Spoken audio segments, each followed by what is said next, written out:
Hey, hope you're having a good Tuesday. Thank you for joining me for today's 5 for 5. We're going to be looking at Matthew chapter 7, verses 13 and 14 in just a minute. Last week on Wednesday night, we had an interesting encounter outside the church. We were going outside the church. Brad Rawlings, our deacon of the month, and our senior pastor, Brooks Kell, and myself, we were going out to go look at the International Space Station. Brooks has an app that showed that it was about time for that to come over.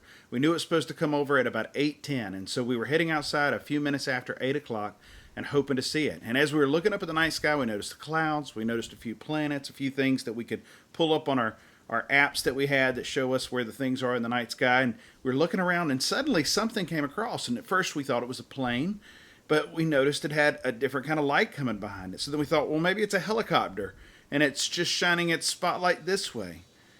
But then we thought, well, it's moving too quickly for a helicopter. It's way too high. So maybe it is a plane, but it's got lights that are just hitting the clouds in a certain way. Or maybe it's just something going on with the way the clouds were looking, or just a difference of it. And then we noticed a smaller thing behind it coming, looked like it was right with it, but then kind of lagging behind it with little like puffs coming off of it. And we didn't know what that was either. And we kept coming up with every explanation of what this was, trying to think logically of what we were seeing and what was going through the night sky. We explained it away with clouds. We explained it away with the atmosphere. We explained it away with planes and aeronautics, things that we had never seen before.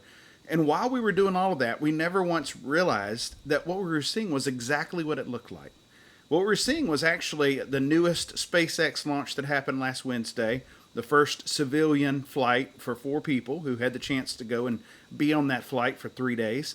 We were actually seeing it from Cape Canaveral, flying over the skies of Savannah, and being able to see it at that moment. Had we been looking for it, we might have realized what we were seeing. In fact, I had seen on the news that day that that was what was supposed to happen that night, but I wasn't looking for it. I hadn't thought about it. I forgot the things that I'd heard about. I forgot the things that would have pointed me to it.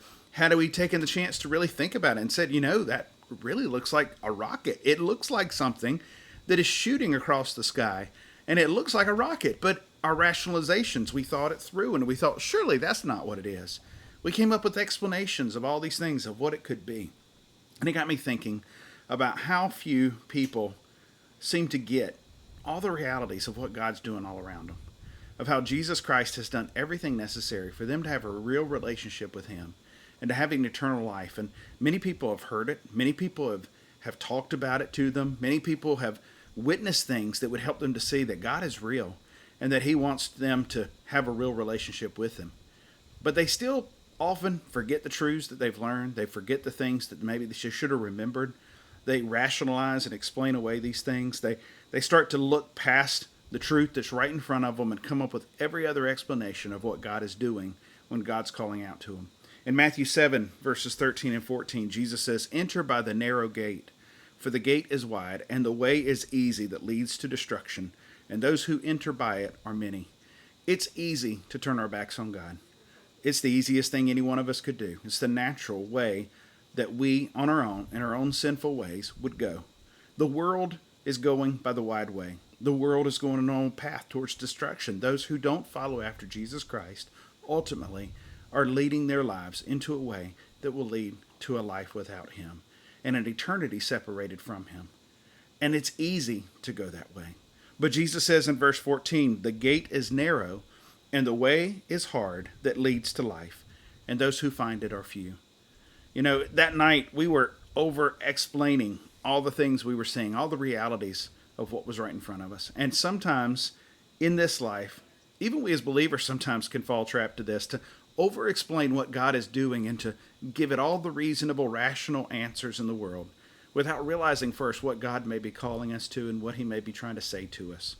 And the same gospel message that brought us to faith in Jesus Christ, that brought us through the narrow way, through the way of saying Jesus is the way, the truth, and the life, and no one comes to the Father except through Him, that says, I call out on the name that will save my soul.